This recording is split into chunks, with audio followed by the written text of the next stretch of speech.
नमस्कार। BA part 1 के first semester की 8th यूनिट का पहला टॉपिक था पावर पॉइंट प्रेजेंटेशन। उस पर मैं वीडियो बना चुकी हूँ। दूसरा टॉपिक था लेटर राइटिंग, उस पर 3 वीडियो मैं बना चुकी हूँ। एक इनफॉर्मल लेटर, दूसरा फॉर्मल लेटर और तीसरा वीडियो ऑब्जेक्टिव टाइप क्वेश्चंस का था।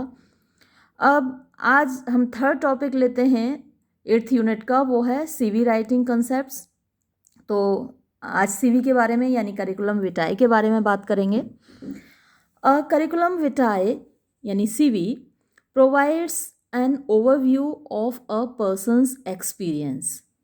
तो जो करिकुलम विटाई है वो प्रोवाइड कराता है, उपलब्ध कराता है, बताता है एन ओवरव्यू। आप ओवरव्यू को झांकी कह सकते हैं, झलक कह सकते हैं। तो एक झलक उपलब्ध कराता है ऑफ अ पर्सनस एक्सपीरियंस, एक व्यक्ति के अनुभव का, एंड अदर प्रोफेशनल क्वालिफिकेशंस, और उसकी जो दूसरी प्रोफेशनल यानी कि व्यावसायिक क्वालिफिकेशन यानी कि जो योग्यताएं हैं। इन सम कंट्रीज, कुछ देशों में, a CV is typically the first item.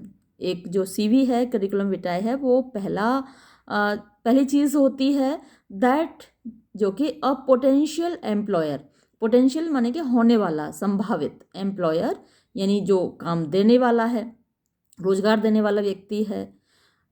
Encounters यानी उसका सामना होता है, तो पहले व्यक्ति को डायरेक्टली नहीं बुलाया जाता, पहले उसका सीवी ही मंगाया जाता है। रिगार्डिंग द जॉब सीकर यानी जो जॉब्स तलाश कर रहा है व्यक्ति, उसके संबंध में। And is typically use to screen applicants, और ये जो सीवी है वही टिपिकली यूज़ किया जाता है, विशेष रूप से उसी को प्रयोग किया जाता है टू स्क्रीन यानी कि छांटने के लिए एप्लीकेंट्स को, यानी उनको देखने के लिए, उनको परखने के लिए पहले व्यक्ति को नहीं बुलाते, उसका सीवी ही लेते हैं। तो सीवी को ही पहले पढ़ा जाता है, देखा जाता है। Often followed by an interview, तो अक्सर उसके बाद इंटरव्यू होता है। यानी पहले सीवी देख लिया, और अगर उनको लगता है कि सीवी देखने के बाद कि हाँ आपको एम्प्लॉय किया जा सकता है, तो ही इंटरव्यू के लिए कॉल किया जाता है। व्हेन सीकिंग एम्प्लॉयमेंट, तो जब लोग एम्प्लॉयमेंट तलाश कर रहे होते हैं तो पहले उनका सीवी मांगा जाता है। It is the brief and direct information, it is ये है द ब्रीफ यानी संक्षिप्त, एंड डायरेक्ट और सीधे सीधे, इन्फॉर्मेशन सूचना, ऑफ द पर्सन उस व्यक्ति की, who applies for a job, जो किसी नौकरी के लिए अप्लाई करता है, आवेदन करता है। अ सीवी इज शॉर्ट, एक जो करिकुलम विटाई होता है वो छोटा होता है, एंड देयरफॉर और इसीलिए, कंटेन्स उस रखता है, उसके अंदर होती है ओनली अ समरी, केवल एक समरी, संक्षेप, of the job seekers employment history, तो जो जॉब सीक कर रहा है यानी तलाश कर रहा है कैंडिडेट की, एम्प्लॉयमेंट हिस्ट्री होती है, उसके रोजगार का इतिहास होता है, पहले उसने क्या रोजगार किया है, उसकी क्वालिफिकेशंस होती हैं, योग्यताएं होती हैं। एजुकेशन यानी उसका जो शैक्षिक बैकग्राउंड है, एजुकेशनल बैकग्राउंड है, उसकी समरी होती है। एंड सम पर्सनल इन्फॉर्मेशन, और कुछ व्यक्तिगत सूचनाएं भी उसमें शामिल होती हैं। मैनी सीवीज कंटेन, बहुत सारे सीवीज में होते हैं कीवर्ड्स, कुछ खास शब्द होते हैं दैट, जो कि पोटेंशियल एम्प्लॉयर्स यानी संभावित रोजगार देने वाले लोग, माइट पिकअप, इनको वो उठा सकते हैं, देख सकते हैं। On and display the content in the most flattering manner, तो एंड डिस्प्ले माने दिखाना, तो वो जो शब्द हैं दिखा सकते हैं द कंटेंट, उसकी जो विषय वस्तु है उसको, in the most flattering manner यानी बहुत अच्छे से, चापलूसी करने वाले तरीके से।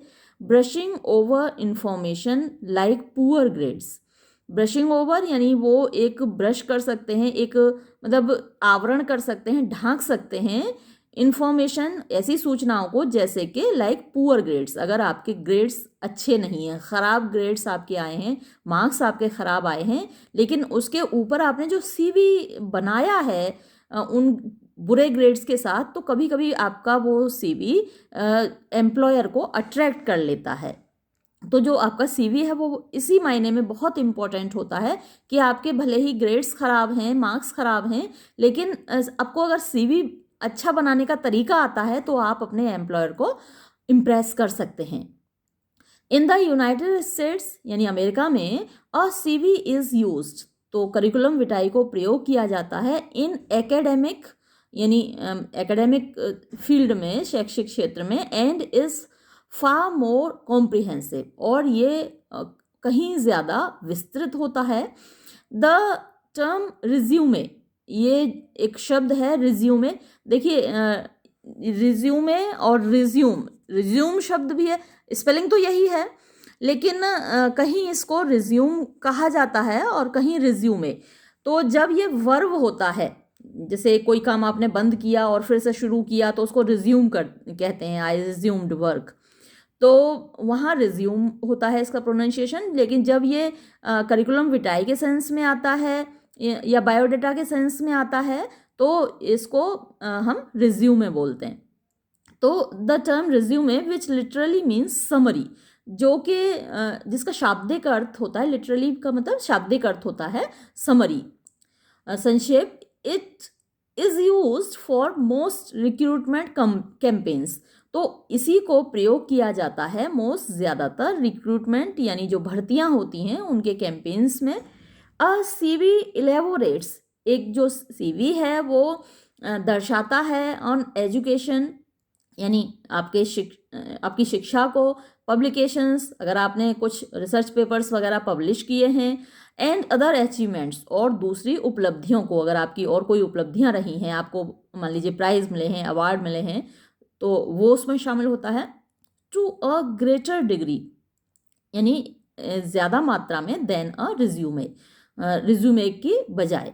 But it is often expected, लेकिन ये अक्सर उम्मीद की जाती है दैट प्रोफेशनल्स के जो प्रोफेशनल्स हैं, जो कैंडिडेट्स हैं, यूज़ अ शॉर्ट सीवी, वो एक छोटा करिकुलम विटाई यूज़ करें, प्रयोग करें, दैट हाईलाइट्स, जो कि दिखाए द करेंट फोकस, जो वर्तमान वाला फोकस है, ऑफ देयर एकेडमिक लाइव्स, उनकी शैक्षिक जीवन का, एंड नॉट नेसेसरीली, और आवश्यक रूप से देयर फुल हिस्ट्री, उनकी पूरी हिस्ट्री ना दिखाए, क्योंकि अगर आप अपना पूरा इतिहास दिखाएंगे तो आपका जो सीवी है वो लंबा हो जाएगा, बड़ा हो जाएगा, और अक्सर जो एम्प्लॉयर्स होते हैं उन पर इतना टाइम नहीं होता कि आपकी पूरी हिस्ट्री पढ़ें।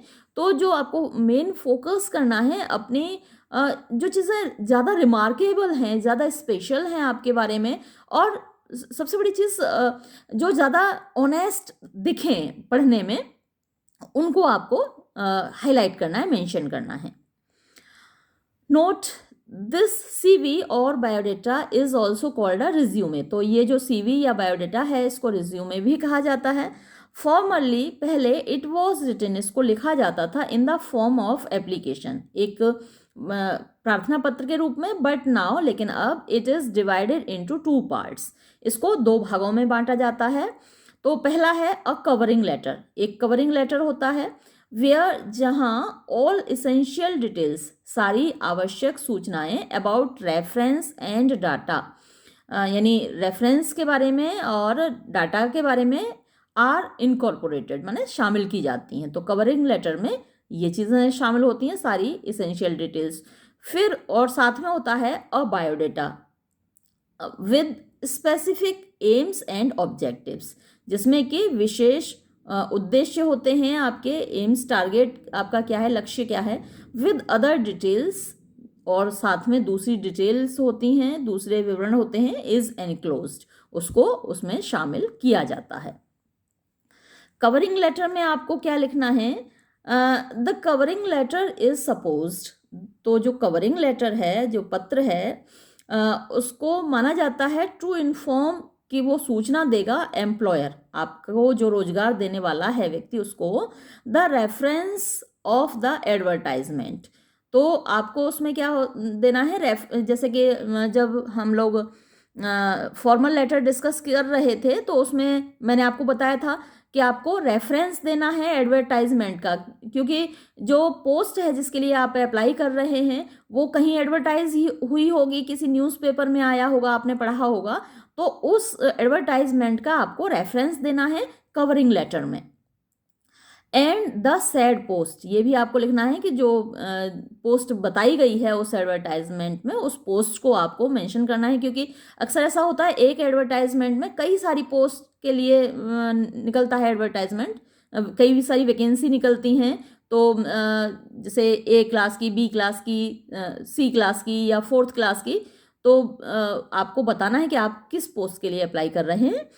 Yet we can not undermine its importance, फिर भी हम इसकी जो इम्पोर्टेंस है, जो इसका महत्व है, उसको कम नहीं आंक सकते।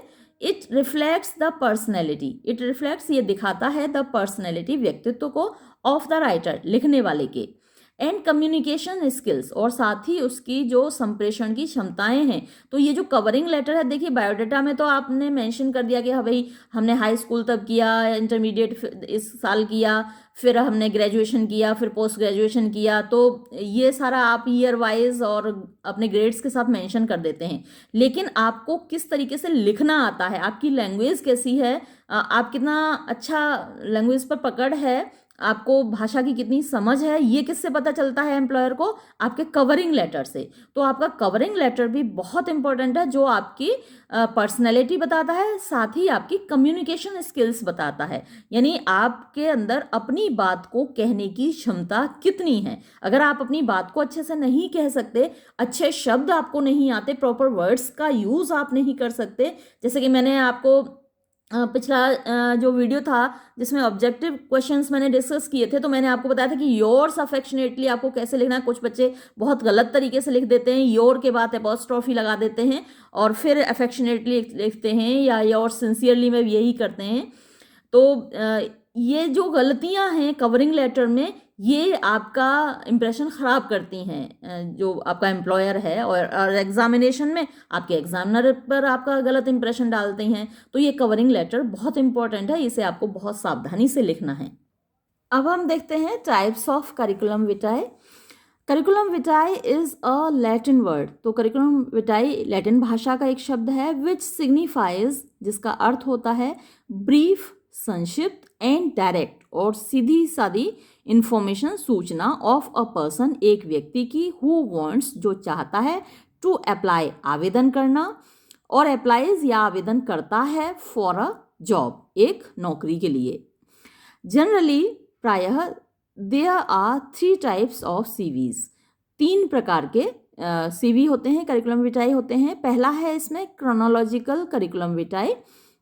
अ chronological CV focuses on presenting, तो जो क्रोनोलॉजिकल सीवी है वो उसका फोकस होता है, उसका केंद्र होता है ऑन प्रेजेंटिंग, प्रस्तुत करने में, द कैंडिडेट्स एक्सपीरियंस, जो आवेदन करता है उसका अनुभव, ऑन एन एम्प्लॉयर, एक जो एम्प्लॉयर है उसके समक्ष, बाय एम्प्लॉयर बेसिस, यानी एम्प्लॉयर के आधार पर, पहले जो एम्प्लॉयर्स रहे हैं उनके आधार पर, विद द पोस्ट, और साथ में जो पोस्ट आप पहले जिस पोस्ट पर रहे हैं वो पदों के आपको बताना है, बीइंग लिस्टेड, उनकी लिस्ट आपको देनी है, इन रिवर्स क्रोनोलॉजिकल ऑर्डर। तो रिवर्स क्रोनोलॉजिकल ऑर्डर क्या होता है कि जो आपने अभी जो पोस्ट आपने जिस पोस्ट पर आप अभी काम कर रहे हैं वो आपको पहले मेंशन करनी है, और जो पहली पोस्ट है वो बाद में मेंशन करनी है। तो रिवर्स यानी उल्टा, और क्रोनोलॉजिकल वो मतलब एक क्रम होता है, तो उल्टे क्रम में आपको, रिवर्स क्रोनोलॉजिकल ऑर्डर का मतलब हुआ उल्टे क्रम में आपको मेंशन करना है, यानी जो पोस्ट पहले आपने हेल्ड की है, जिस पद पर आप पहले रहे हैं वो बाद में बताना है, और जिस पर बाद में रहे हैं वो पहले बताना है, तो वो रिवर्स क्रोनोलॉजिकल ऑर्डर कहलाता है। इट ऑल्सो कंटेन्स डिटेल्स, इसमें विवरण होते हैं, ऑफ एजुकेशन, शिक्षा के, एंड क्वालिफिकेशंस, और योग्यताओं के, टुगेदर विद हॉबीज, साथ में आपकी हॉबीज यानी आपके शौक क्या हैं वो भी आपको मेंशन करने होते हैं। सम क्रोनोलॉजिकल सीवीज ऑल्सो कंटेन, कुछ जो क्रोनोलॉजिकल सीवी हैं उनमें क्या होता है, अ ब्रीफ पर्सनल स्टेटमेंट, एक संक्षिप्त व्यक्तिगत स्टेटमेंट होता है, कथन होता है एट द फ्रंट, यानी सामने वाले पेज पर, विच सेट्स आउट्स, जो कि दिखाता है द की स्किल्स, जो आपकी स्किल्स हैं, मतलब क्षमताएं हैं, मुख्य क्षमताएं हैं, एंड स्ट्रेंथ्स, और आपकी क्या ताकतें हैं, ऑफ द कैंडिडेट, यानी जो कैंडिडेट है, जो अप्लाई कर रहा है व्यक्ति, उसकी क्या क्षमता है उसके अंदर, और क्या उसके मतलब स्ट्रॉन्ग पॉइंट्स हैं। स्ट्रेंथ का मतलब हुआ आप लोगों के कुछ स्ट्रॉन्ग पॉइंट होते हैं ना, तो वो स्ट्रेंथ्स कहलाती हैं आपकी। जैसे अगर कोई मान लीजिए बहुत अच्छा खिलाड़ी है या कोई बहुत अच्छा कम्युनिकेटर है, तो वो आपके स्ट्रॉन्ग पॉइंट्स होते हैं। This is the most common type of CV, ये सबसे ज़्यादा सामान्य प्रकार का सीवी है। अब structure of a chronological CV, तो जो एक क्रोनोलॉजिकल वाला सीवी है उसका स्ट्रक्चर कैसा होता है, वो कैसे क्या क्या उसमें बिंदु होते हैं वो देखते हैं। ए क्रोनोलॉजिकल सीवी, एक जो क्रमिक सीवी होता है करिकुलम विटाए, वो टिपिकली ख़ास तौर से यूजर्स प्रयोग करता है द फॉलोइंग स्ट्रक्चर, इस स्ट्रक्चर को, इस रचना को, संरचना को। पर्सनल डिटेल्स, तो सबसे पहले सबसे ऊपर होता है, उसमें आपकी व्यक्तिगत विवरण होता है, जिसमें नाम एंड कॉन्टैक्ट डिटेल्स, आपका नाम और आपके कॉन्टैक्ट डिटेल्स, यानी कि आपका जो एड्रेस है, उसमें आपका फ़ोन नंबर भी हो सकता है, तो वो कॉन्टैक्ट डिटेल्स नाम के बाद। देन पर्सनल प्रोफाइल और कैरियर ऑब्जेक्टिव्स, तो फिर आपको अपना पर्सनल प्रोफाइल देना होता है, व्यक्तिगत आपका प्रोफाइल, और उसमें कैरियर ऑब्जेक्टिव्स, यानी आपके क्या उद्देश्य हैं, आपका क्या लक्ष्य है, आप क्या करना चाहते हैं, वो है। This should not exceed 5 lines, ये 5 पंक्तियों से ज़्यादा का नहीं होना चाहिए। Employment in reverse chronological order, तो आपको अपना एम्प्लॉयमेंट, यानी जो नौकरियां आपने की हैं इससे पहले, तो वो आपको दिखाना है, और वो रिवर्स क्रोनोलॉजिकल ऑर्डर में दिखाना है, यानी जो सबसे बाद में किया है वो सबसे पहले दिखाना है, लेटेस्ट को सबसे पहले दिखाना है। अंडर ईच एम्प्लॉयर, यानी हर एम्प्लॉयर के under, you should set out bullet points, यानी बुलेट पॉइंट्स यही हैं जो आप देख रहे हैं ना, ये बुलेट पॉइंट्स हैं, ये डॉट, ये जो बिंदु है, ये जो देख रहे हैं ना बड़ा सा, तो ये बुलेट पॉइंट्स कहलाते हैं। तो आपको क्या करने हैं, यू शुड सेट आउट, आपको रखने हैं बुलेट पॉइंट्स विच डिस्क्राइब, जो वर्णन करते हैं, योर की अचीवमेंट्स, आपके उपलब्धियों, जो की यानी कि मुख्य अचीवमेंट्स, उपलब्धियाँ, आपकी जो मुख्य उपलब्धियाँ रही हों, उनको आपको दिखाना है। In order to be fully reflective, यानी पूरी तरीके से रिफ्लेक्टिव, मतलब पूरा प्रदर्शन करने के लिए, रिफ्लेक्ट माने प्रदर्शित करना, दिखाना, तो पूरा प्रदर्शन करने के लिए यू शुड एंश्योर, आपको सुनिश्चित करना है, that you use power words, कि आप ताकतवर शब्दों का प्रयोग करें। देन की क्वालिफिकेशंस, जो आपकी मुख्य योग्यताएं हैं वो आपको दिखानी है। प्रोफेशनल मेंबरशिप्स, तो व्यावसायिक रूप से आप जहां सदस्य रहे हैं वो आपको मेंशन करना है, दिखाना है, बताना है। उसके बाद हॉबीज़ एंड पर्सनल इंटरेस्ट, और लास्ट में आपको अपनी हॉबीज़ बतानी है, और जो आपके व्यक्तिगत रुचियां हैं वो बतानी हैं। तो हॉबीज़ वही होती हैं, व्यक्तिगत रुचियां होती हैं। उसके बाद सेकेंड टाइप का जो सीवी है वो है functional CV, functional curriculum Vitai. Unlike a chronological CV, यानी अनलाइक का मतलब होता है भिन्न, तो जो अभी आपने पढ़ा क्रोनोलॉजिकल सीवी आपने पढ़ा, और अब आप पढ़ेंगे फंक्शनल सीवी, तो क्रोनोलॉजिकल सीवी से भिन्न। अ फंक्शनल सीवी, जो एक फंक्शनल सीवी है, प्लेसेस द एम्फेसिस, वो जोर डालता है ऑन योर स्किल्स, आपकी क्षमताओं पर, एंड एक्सपर्टीज, और आपकी कुशलताओं पर, किस चीज़ में आप एक्सपर्ट हैं। रादर देन, बजाय, द क्रोनोलॉजी, उस कालक्रम के, of your employment to date, you की जगह या योर होगा, तो जो आपका एम्प्लॉयमेंट रहा है, जो आपने नौकरियां की हैं अब तक, तो जो आपका क्रोनोलॉजिकल करिकुलम विटाई था उसमें जोर किस चीज़ पे था, जो अभी तक आपने नौकरियां की हैं। लेकिन यहाँ फंक्शनल करिकुलम विटाई पर जो जोर होता है, एम्फेसिस होता है, वो आपकी स्किल्स पर और आपकी एक्सपर्टीज़ पे होता है। इट स्टेट्स, ये बताता है कैंडिडेट्स यानी जो आवेदक है उसकी स्किल, क्षमता एंड एक्सपर्टीज और विशेष योग्यता, बिकॉज क्योंकि इट इज़ रिटन, ये लिखा जाता है बाय द फ्रेश कैंडिडेट्स, यानी जो फ्रेशर्स हैं जिन्होंने अभी काम नहीं किया है, उन आवेदकों के द्वारा ये लिखा जाता है। Who have no work experience, जिनके पास कोई कार्य अनुभव नहीं है। तो भाई कार्य अनुभव नहीं है तो आप कार्य अनुभव लिखेंगे कहाँ से? तो जो क्रोनोलॉजिकल सीवी है उसमें तो आप कार्य अनुभव बताते हैं, और भाई वो बड़ा इंपॉर्टेंट होता है। अगर आपके पास एक्सपीरियंस है, ज़्यादातर जगहों पर एक्सपीरियंस्ड लोग ही मांगे जाते हैं, फ्रेशर्स को तो बहुत कम चांस दिए जाते हैं। अब देखिए कितनी गलत बात है, जब तक आप काम नहीं देंगे तो व्यक्ति को एक्सपीरियंस कहाँ से मिलेगा? तो फ्रेशर्स को भी प्रेफरेंस देनी चाहिए, और उनमें ज़्यादा एनर्जी होती है, नया नया जोश होता है उनमें काम करने का। लेकिन ये जो कॉरपोरेट जगत है बेटा, उसके रूल्स ही निराले हैं। तो यहाँ फ्रेशर्स को बड़ी मुश्किल से रोज़गार मिलता है। तो यहाँ क्या है, आपको अपनी एक्सपर्टीज़ दिखानी है, आपको बताना है कि भाई हम फ्रेशर भले ही हैं लेकिन हमारे अंदर जो स्किल्स हैं, हमारे अंदर जो एक्सपर्टीज़ है, हमारे अंदर जो क्षमताएं हैं, योग्यताएं हैं, वो आपके काम आ सकती हैं। उनको ये विश्वास आपको दिलाना होता है। तो ये जो फंक्शनल सीवी है उनके फ्रेशर्स के द्वारा लिखा जाता है। इट एग्जिबिट्स, ये दिखाता है स्पेसिफिक स्किल, विशेष योग्यता, एकम्प्लिशमेंट्स, और जो उपलब्धियां हैं गेन्ड, प्राप्त की गई हैं थ्रू एक्सपीरियंस और एकेडमिक क्वालिफिकेशन। तो एक्सपीरियंस, वर्क एक्सपीरियंस भले ही नहीं है लेकिन लाइफ का एक्सपीरियंस तो है ना, आपका शैक्षिक योग्यता तो है ना, तो वो भी तो एक एक्सपीरियंस है। तो उस अनुभव के द्वारा और एकेडमिक क्वालिफिकेशंस और जो आपकी शैक्षिक योग्यताएं हैं वो आपको दिखानी है। अब है structure of a functional CV. तो इससे पहले आपने स्ट्रक्चर देखा क्रोनोलॉजिकल सीवी का, और अब आप देखेंगे फंक्शनल मतलब structure of a functional CV. A functional CV typically starts, तो ये विशेष रूप से शुरू होता है विद अ पर्सनल प्रोफाइल, एक व्यक्तिगत प्रोफाइल से, विच हाइलाइट्स, जो दिखाता है, प्रकाश डालता है, द अचीवमेंट्स, उपलब्धियों पर, स्किल्स, क्षमताओं पर, एंड पर्सनल क्वालिटीज़, और व्यक्तिगत योग्यताओं पर, व्यक्तिगत गुणों पर, दैट यू पजेस, जो आपके अंदर हैं।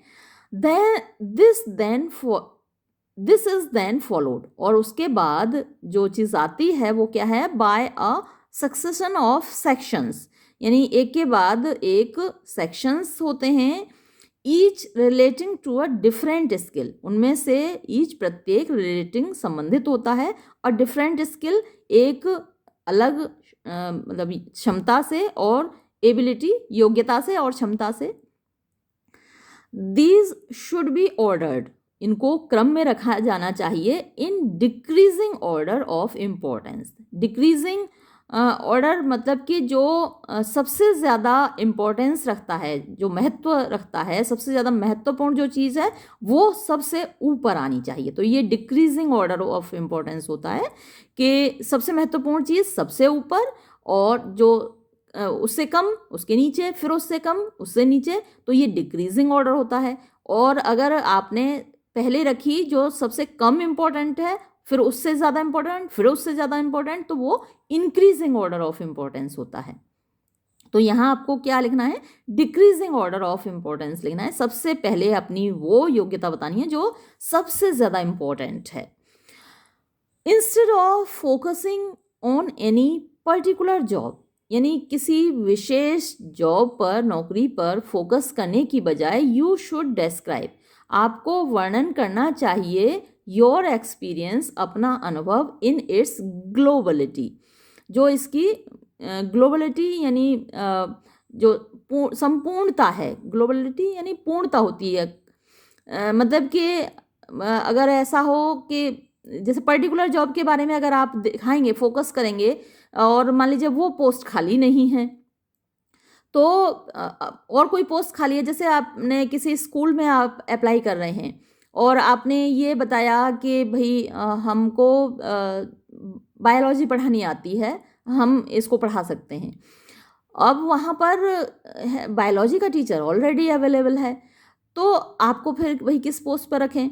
तो आपको जो दिखाना है वो एक तरीके से ऐसा दिखाना है, ओवरऑल आपको चीज़ें आती हैं। मान लीजिए कि वहाँ कोर्स कोऑर्डिनेटर की जगह खाली है, तो अगर बायोलॉजी के टीचर की जगह खाली नहीं है और कोर्स कोऑर्डिनेटर की जगह खाली है और आप बायोलॉजी पढ़ा सकते हैं, ये क्षमता आपके अंदर है, तो आपको ये भी बताना है कि जैसे आपको थोड़ा कंप्यूटर आता है, आपको चीज़ें ऑर्गेनाइज करनी आती हैं। कोर्स कोऑर्डिनेटर मतलब ऑर्गेनाइज करता है, सारे टीचर्स को देखता है, उनके सिलेबस को संभालता है, किस टीचर को क्या पढ़ाना है, ये सारी चीज़ें मैनेज करता है। तो आप अगर ये बता दें कि आप इस तरीके से ऑर्गेनाइज कर चल सकते हैं, चीज़ों को मैनेज कर सकते हैं, तो आपको वो पोस्ट मिल जाएगी। और मान लीजिए कोई एक क्लर्क की पोस्ट वहाँ पर खाली है और आप ये बता दें कि भाई ये आप ये काम भी कर सकते हैं, तो आपको हो सकता है कि वो क्लर्क की पोस्ट पर रख लें।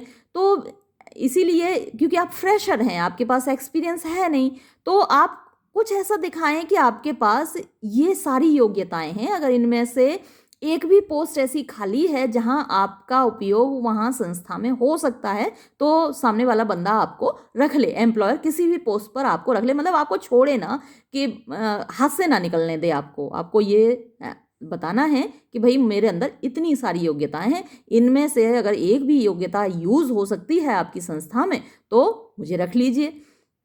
तो अब ये बात ये जो कही जा रही है, instead of focusing on any particular job, तो किसी एक पर्टिकुलर जॉब पर फोकस करने की बजाय आपको क्या करना है, you should describe your experience in its globality.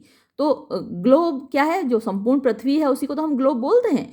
तो आपको ऐसा दिखाना है कि आप एक वर्सेटाइल पर्सनैलिटी हैं, आपके अंदर एक नहीं बहुत सारी क्षमताएं हैं। अगर एक पोस्ट खाली नहीं है तो दूसरी पोस्ट पर आपको रखा जा सकता है। तो भाई आपको एम्प्लॉयमेंट मिलने की, रोजगार मिलने की पूरी संभावना होती है। और ये काम आप करिए भी कि एक ही चीज़ में ऐसा ना हो कि आपको किताबें पढ़नी आती हैं तो सिर्फ किताबी कीड़ा हो, या एक ही सब्जेक्ट में की आपको जानकारी है। थोड़ी थोड़ी हर चीज़ की जैक ऑफ ऑल ट्रेड्स बनिए, क्योंकि जो इस वक्त ज़माना है वर्सेटिलिटी का ज़माना है, तो अपने अंदर बहुत सारी स्किल्स डेवलप कीजिए। कोई मौका मत छोड़िए सीखने का, जहाँ भी जो चीज़ सीखने को आपको मिल जाए वो सीख डालिए। खैर चलिए आगे बढ़ते हैं हम।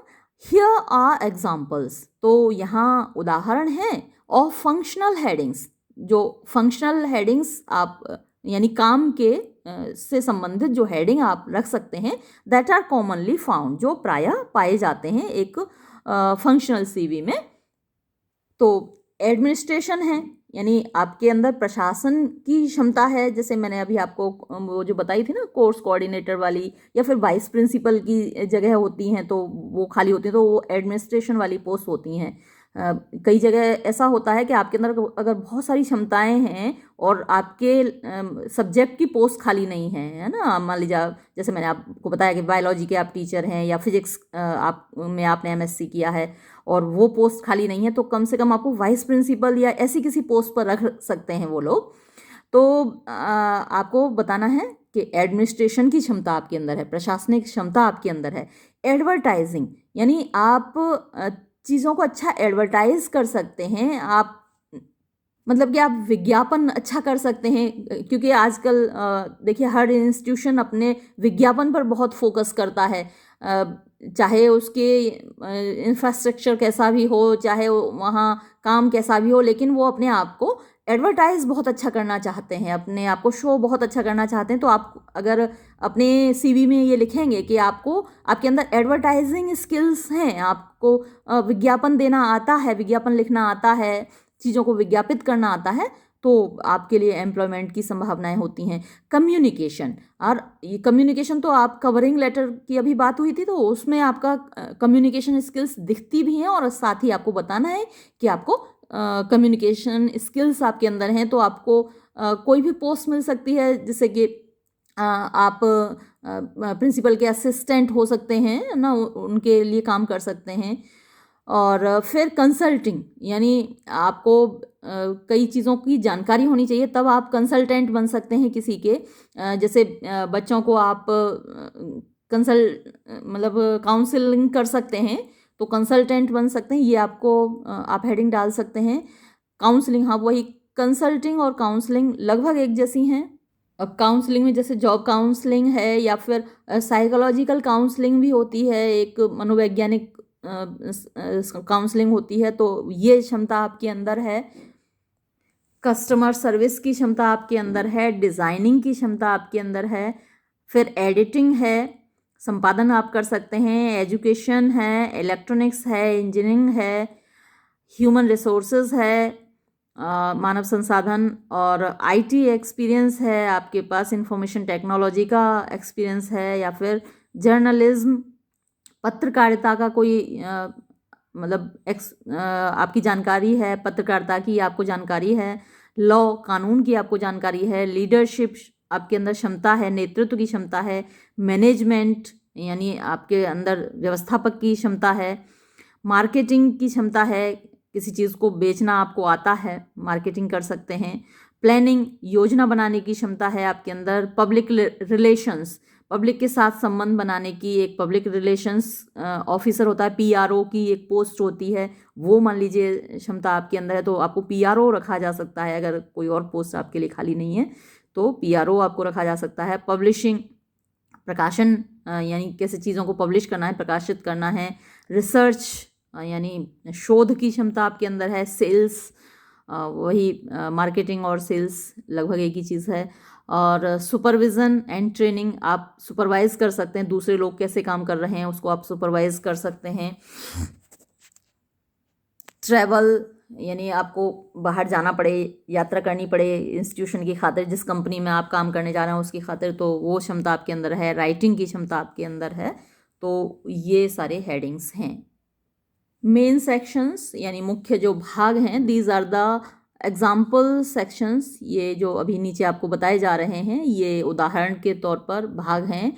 But you can use alternative ones, लेकिन आप इनके अलावा भी और अल्टरनेटिव यानी विकल्प के तौर पर प्रयोग कर सकते हैं। पर्सनल इन्फॉर्मेशन, तो सबसे पहली तो व्यक्तिगत सूचना है। Put your name as the title of the document rather than curriculum vitae. तो आप करिकुलम विटाई टाइटल रखने की बजाय वहाँ अपना नाम लिख सकते हैं, अपना टाइटल लिख सकते हैं। डॉक्यूमेंट मतलब डॉक्यूमेंट के टाइटल के रूप में आप अपना नाम लिख सकते हैं। प्रोवाइड की कॉन्टैक्ट डिटेल्स, फिर क्या करना है आपको, अपने जो आपके कॉन्टैक्ट डिटेल्स हैं, मुख्य कॉन्टैक्ट डिटेल्स यानी आपका जो पता है, रेजिडेंशियल एड्रेस या ऑफिशियल एड्रेस जो भी है वो आपको प्रोवाइड कराना है, लिखना है। Address, telephone number and a professional email address, हाँ ईमेल एड्रेस भी आपको लिखना है। तो ये कॉन्टैक्ट डिटेल्स में ये सारी चीज़ें आती हैं, एड्रेस, टेलीफोन नंबर और ईमेल एड्रेस। फिर डेट ऑफ बर्थ, नेशनलिटी यानी जन्मतिथि, राष्ट्रीयता, मैरिटल स्टेटस, आप मतलब मैरिड हैं अनमैरिड, एंड जेंडर, आप मेल हैं फीमेल, वो जेंडर हुआ आपका। Are optional so do not need to be added, तो ये चीज़ें ऑप्शनल हैं, आप चाहें तो लिखें और चाहें तो ना लिखें। और फिर है एजुकेशन।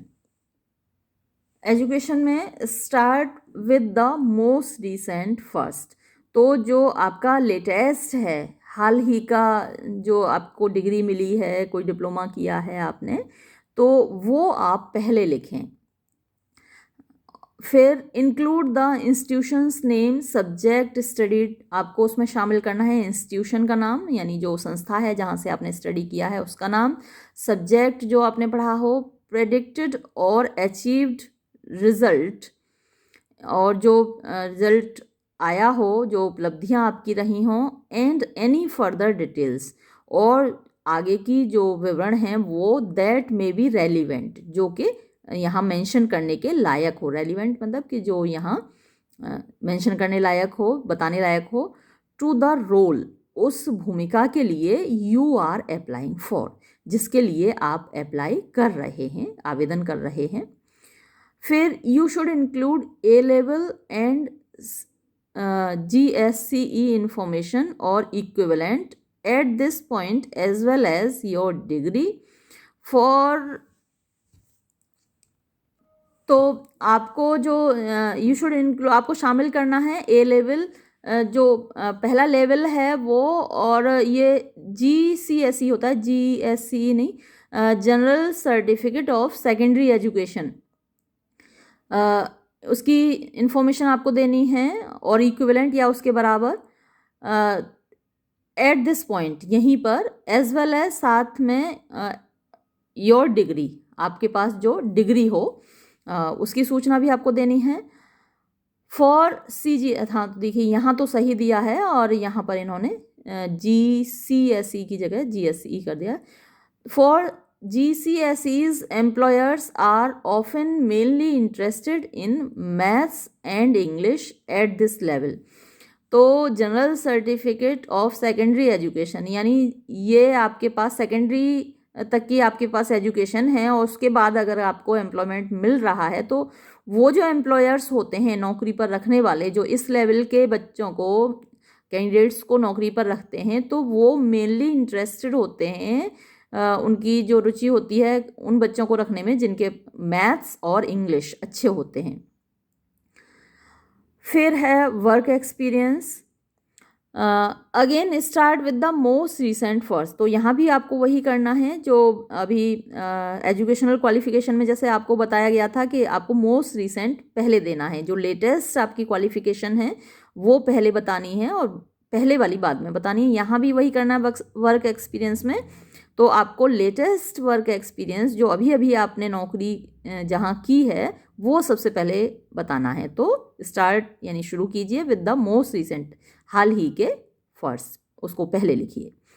इंक्लूड द जॉब, फिर आपको शामिल करना है जॉब, टाइटल, ऑर्गेनाइजेशन, उस संगठन का नाम, लोकेशन, कहाँ था वो, उसकी भौगोलिक स्थिति लोकेशन होती है, एंड डेट्स, और वो दिनांक या जो पीरियड है, जिस पीरियड में आपने वहाँ काम किया है, यू वर्क देयर, जहाँ आपने काम किया, किन डेट्स में, कहाँ, कब से लेकर कब तक आपने काम किया, वो आपको बताना है।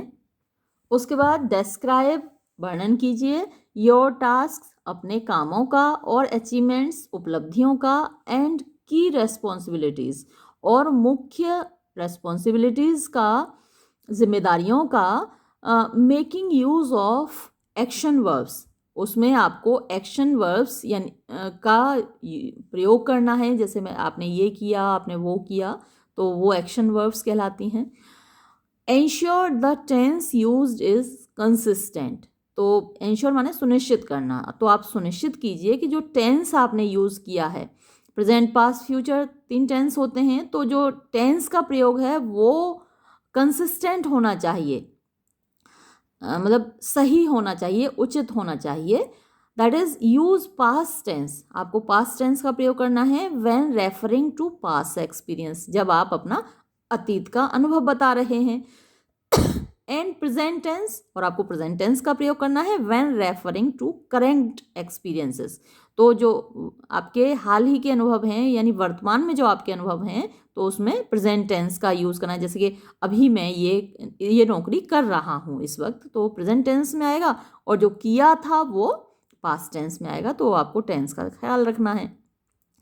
स्किल्स, आपके अंदर क्या क्षमताएं, फिर आपको वो मेंशन करनी है, तो इसमें IT स्किल्स यानी इंफॉर्मेशन टेक्नोलॉजी से संबंधित आपकी क्षमताएं, लैंग्वेज स्किल्स, भाषा से संबंधित आपकी क्षमताएं, आपकी योग्यताएं, indicating level of verbal and written ability, जिसमें आपको इंडिकेट करना है यानी दिखाना है लेवल यानी कि स्तर ऑफ वर्बल यानी मौखिक, जो क्या आप बोल सकते हैं। कुछ भाषाएं ऐसी होती हैं आप बोल सकते हैं, जैसे उर्दू के कुछ लफ्ज़ हम अक्सर बोलते हैं, उर्दू हम बोलते हैं लेकिन लिख नहीं पाते, है ना। तो ये verbal and written ability, Punjabi अक्सर हम लोग बोल लेते हैं, कुछ सेंटेंसेस पंजाबी के बोल लेते हैं और समझ लेते हैं लेकिन लिख नहीं पाते, तो वो वर्बल आपके स्किल्स होती हैं, एबिलिटीज़ होती हैं, और रिटन जिनको आप लिख सकते हैं वो आपकी रिटन एबिलिटी होती हैं। तो लैंग्वेज स्किल्स में आपको मेंशन करना है कि क्या क्या लैंग्वेजेस आप बोल सकते हैं और क्या क्या लैंग्वेजेस आप लिख सकते हैं। फिर आपके पास ड्राइविंग लाइसेंस है। अदर फर्स्ट एड, तो ड्राइविंग लाइसेंस में क्या आपके पास 2 व्हीलर का लाइसेंस होता है या 4 व्हीलर का लाइसेंस होता है, क्योंकि ये भी बहुत यूज़फुल होता है आपको। जो एम्प्लॉयर है आपका कभी कभी भाई आपके इन क्षमताओं को भी यूज़ कर सकता है, तो ये ड्राइविंग लाइसेंस आपको अपना अपना मेंशन करना है अगर आपके पास 4 व्हीलर का है, चलाना आता है आपको। Other first aid, technical skills, तो ये अदर यानी दूसरी और क्या क्या स्किल्स आपके अंदर हैं, ये फर्स्ट एड वाली स्किल ये बहुत यूज़फुल है, आपको आनी चाहिए। थोड़ी सी कहीं आप लोग ट्रेनिंग ले लीजिए फर्स्ट एड की, यानी कहीं किसी को कट जाए, चोट लग जाए तो आपको पट्टी बांधनी आनी चाहिए, बल्कि फर्स्ट एड किट अपने पास रखिए।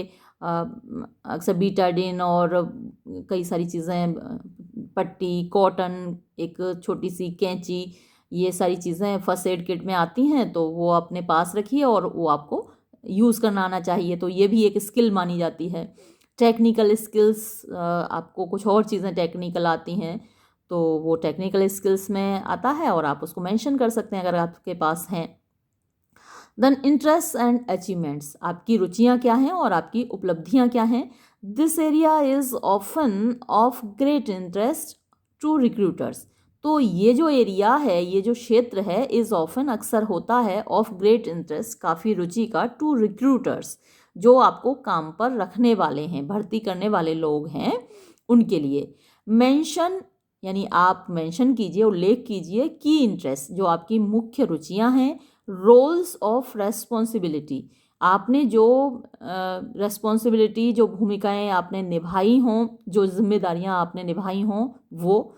अवार्ड्स, अगर आपको कुछ अवार्ड मिले हैं, पुरस्कार वगैरह मिले हैं। वॉल्यूंटियरिंग, कहीं आपने स्वयं सेवक के रूप में काम किया हो, जैसे अभी कोरोना पीरियड में बहुत सारे बच्चों ने वॉल्यूंटियरिंग की थी, अपनी सेवाएं दी थी। ट्रैवल, आपने कहाँ यात्रा की है। स्पोर्ट्स, आपको अगर कोई गेम आता है तो ये तो बहुत ज़्यादा लोगों के लिए मतलब यूज़फुल होता है, अगर आप कोई गेम खेलना चाहते हैं, फुटबॉलर हैं, क्रिकेटर हैं, तो आपको जल्दी जॉब मिलता है उससे। म्यूज़िक, म्यूज़िक में आपकी रुचि हो, कोई चीज़ बजाना आता हो, क्योंकि अक्सर कुछ जो इंस्टीट्यूशंस होते हैं, कंपनियां होती हैं, उनके अपने ऑर्केस्ट्रा होते हैं, तो अगर कोई आपको म्यूज़िकल इंस्ट्रूमेंट बजाना आता है या गाना आता है तो ये भी आपका एक प्लस पॉइंट होता है। फिर ट्राई टू अवॉइड, यानी आप ट्राई, कोशिश कीजिए, टू अवॉइड, बचने की। यूजिंग फ्रेजेस, कुछ शब्दों का प्रयोग करने से बचिए, सच है जैसे कि सोशलाइजिंग विद फ्रेंड्स, मित्रों के साथ घुलना मिलना। तो अब इन्होंने बुक वालों ने ऐसा क्यों कहा है, शायद इसलिए कहा है कि अगर सोशलाइजिंग विद फ्रेंड्स, मित्रों के साथ बहुत ज़्यादा घुलना मिलने के अगर आप शौकीन हैं तो हो सकता है आप अपने काम को इग्नोर करें, तो इसलिए इस टाइप के वर्ड्स यूज़ मत कीजिए। फिर रेफरेंसेस, उसके बाद रेफरेंसेस हैं, ऑलवेज आस्क फॉर परमिशन। तो रेफरेंसेस क्या होते हैं, आपको 2 लोगों का रेफरेंस देना होता है, किसी भी नौकरी में आपको 2 लोगों के नाम देने होते हैं जो जिनसे आपके बारे में पूछा जा सके। अक्सर संभ्रांत लोगों के आपको देने होते हैं, कोई डॉक्टर है, प्रोफेसर है, ऑफिसर है, कोई एम्प्लॉई है, गवर्नमेंट जॉब में है, तो अक्सर उनके रेफरेंसेस आपके मतलब रिश्तेदार ना हो लेकिन जान पहचान के हों, तो उनके रेफरेंसेस अक्सर दिए जाते हैं। तो उनके पास फिर वो कंपनी लेटर भेजती हैं, हमारे पास भी कई बार आता है लेटर, तो उसका जवाब हम देते हैं, बताते हैं कि भाई ये जो बच्चा है जिसकी जॉब लगी है, इसको हम जानते हैं, इतने 2 साल से जानते हैं, 6 साल से जानते हैं, और ये अच्छा बच्चा है, मेहनती बच्चा है, तो इस तरीके से हम उसके जवाब देते हैं। तो आप 2 लोगों के आपको मेंशन करने होते हैं वहाँ पर नाम। तो पहले क्या है कि ऑलवेज आस्क फॉर परमिशन। तो पहले आप परमिशन ज़रूर ले लीजिए उनसे, क्योंकि भाई आपने उनका नाम दे दिया और वो आपके बारे में जानकारी ना दें जब लेटर उनके पास आए तो पहले एक बार आप परमिशन ज़रूर ले लीजिए उनसे कि भाई हम आपका नाम मेंशन कर रहे हैं, बिफोर एडिंग अ रेफरेंस। तो रेफरेंस के लिए उनका नाम ऐड करने से पहले आप उनकी परमिशन ले लीजिए। To save room you can state, to save room यानी जगह बचाने के लिए या किसी विवाद से बचने के लिए यू कैन स्टेट आप ये लिख सकते हैं अवेलेबल ऑन रिक्वेस्ट, कि ये जो रेफर्ड व्यक्ति है जिसका हमने नाम दिया है वो रिक्वेस्ट पर अवेलेबल होगा, उपलब्ध होगा। If asked you will be required, if asked अगर पूछा गया तो यू विल बी रिक्वायर्ड आपको आवश्यकता होगी टू प्रोवाइड उपलब्ध कराने की फुल कॉन्टैक्ट डिटेल्स, दो मतलब पूरी उनकी डिटेल्स आपको देनी होंगी, जिसका आप रेफरेंस दे रहे हैं उसका एड्रेस फ़ोन नंबर भी आपको देना होगा अपने सीवी में, ऑफ टू रेफरेंस दो लोगों की, विच विल यूजुअली बी जो कि प्रायः होंगे योर करेंट और मोस्ट रिसेंट एम्प्लॉयर, आपके करेंट में जो एम्प्लॉयर हैं या फिर हाल ही में जिनके यहाँ आपने काम किया है, और योर ट्यूटर या फिर आपके ट्यूटर या आपको जिन्होंने आपको पढ़ाया है वो हो सकते हैं। तो अक्सर उनके नाम दिए जाते हैं रेफरेंस के तौर पर और उनका आपको पूरा एड्रेस फ़ोन नंबर वो सब मेंशन करना होता है। अब है how to make a resume or CV in MS Word. तो अपने कंप्यूटर में अपने लैपटॉप पर आप एमएस वर्ड में एक रिज्यूमे या सीवी कैसे बनाएंगे, तो उसके लिए क्या स्टेप्स आपको फॉलो करने हैं वो देखते हैं। We can follow these steps, हम इन स्टेप्स को फॉलो कर सकते हैं टू राइट सीवी और रिज्यूमे इन एमएस वर्ड। तो एमएस वर्ड में अपना करिकुलम विटाई या रिज्यूमे तैयार करने के लिए स्टेप 1 एक्सेस एमएस वर्ड। तो सबसे पहले आपको कंप्यूटर अपना ऑन करना है और एमएस वर्ड में जाना है। Step 2 open a new document, तो फिर आपको न्यू डॉक्यूमेंट खोलना है। Step 3 click on the more templates, more templates को क्लिक करना है। स्टेप 4 चूज रिज्यूम्स या resumes, CV and cover letters, ये चूज़ करना है आपको। फिर स्टेप 5 चूज़ द टेम्पलेट, आपको टेम्पलेट चुननी है। स्टेप 6 क्लिक क्रिएट, फिर आपको क्रिएट पर क्लिक करना है। इन्हीं स्टेप्स पर आप चलते जाएंगे, आपका रिज्यूमे तैयार हो जाएगा, आपका सीवी करिकुलम विटाई तैयार हो जाएगा। Step 7 chosen template appears as a word document, तो जो आपने टेम्पलेट चुनी है वो एक वर्ड डॉक्यूमेंट के रूप में दिखाई देगी। एंड इट इज़ रेडी, और ये तैयार है टू एडिट, एडिट करने के लिए, संपादित करने के लिए विद पर्सनल इन्फॉर्मेशन, अपनी जो आपकी व्यक्तिगत इन्फॉर्मेशन है, सूचना है उसके साथ, एंड एक्सपीरियंस और अनुभव के साथ। Step 8 start typing with following headings, तो फिर अब आपको क्या करना है, आपको टाइपिंग शुरू करनी है इन हेडिंग्स के साथ, जिसमें पहला है पर्सनल इन्फॉर्मेशन। सबसे पहले आपको पर्सनल इन्फॉर्मेशन देनी है, जिसमें नेम है, एड्रेस है, ईमेल आईडी है और मोबाइल नंबर है। फिर है summary, right about your self with your future plan, तो थोड़ा फिर आपको अपने बारे में लिखना है और अपने फ्यूचर प्लान के बारे में लिखना है। इसके बाद आपको एक्सपीरियंस लिखना है, write your experience from recently to previous years, तो अपना अनुभव लिखिए, रिसेंटली यानी हाल ही के वर्षों से लेकर टू प्रीवियस उससे पिछले के वर्षों तक। देन एजुकेशन, आपको अपनी शिक्षा के बारे में बताना है। राइट योर एजुकेशनल क्वालिफिकेशन, अपनी शैक्षिक योग्यता लिखिए। की स्किल्स, जो आपकी मुख्य स्किल्स हैं, क्षमताएं हैं। Right your extra professional qualifications, तो आपकी जो दूसरी व्यावसायिक क्वालिफिकेशन है, यानी जो जिस प्रोफेशन में आप हैं उसके अलावा जो आपकी क्वालिफिकेशन है वो आपको लिखना है।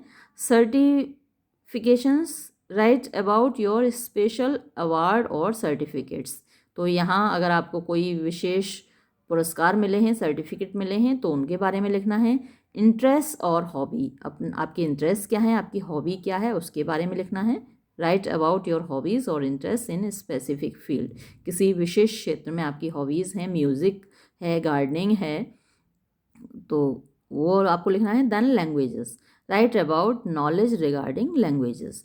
तो आपको कौन सी भाषाएं बोलनी आती हैं, लिखनी आती हैं, पढ़नी आती हैं, वो आपको यहाँ मेंशन करना है।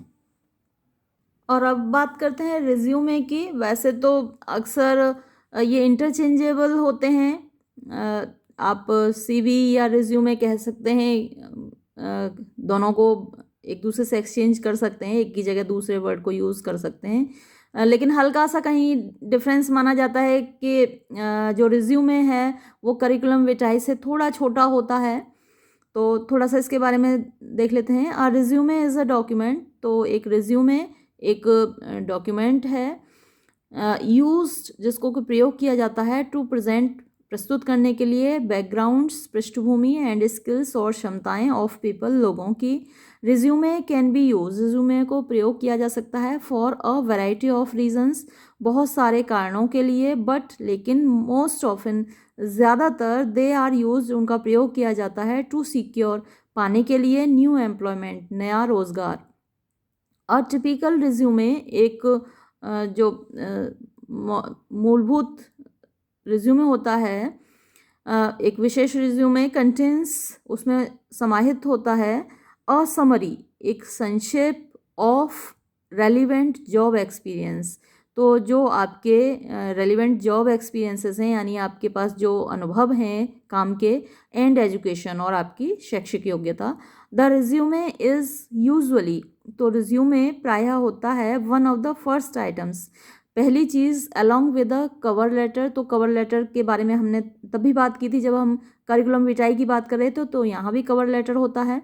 एंड समटाइम्स एन एप्लीकेशन, या फिर कभी कभी उसके वो एक एप्लीकेशन यानी प्रार्थना पत्र होता है फॉर एम्प्लॉयमेंट, नौकरी के लिए।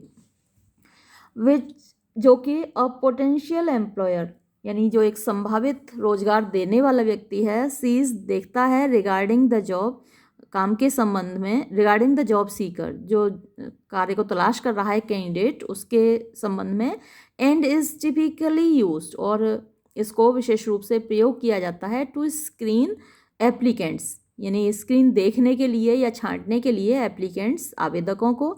Often followed by an interview, जिसके बाद अक्सर इंटरव्यू होता है। तो ये बात सीवी में भी हुई थी। द रिज्यूमे इज़ कंपेरेबल, यानी रिज्यूमे की तुलना की जा सकती है टू अ करिकुलम विटाई, एक करिकुलम विटाई से।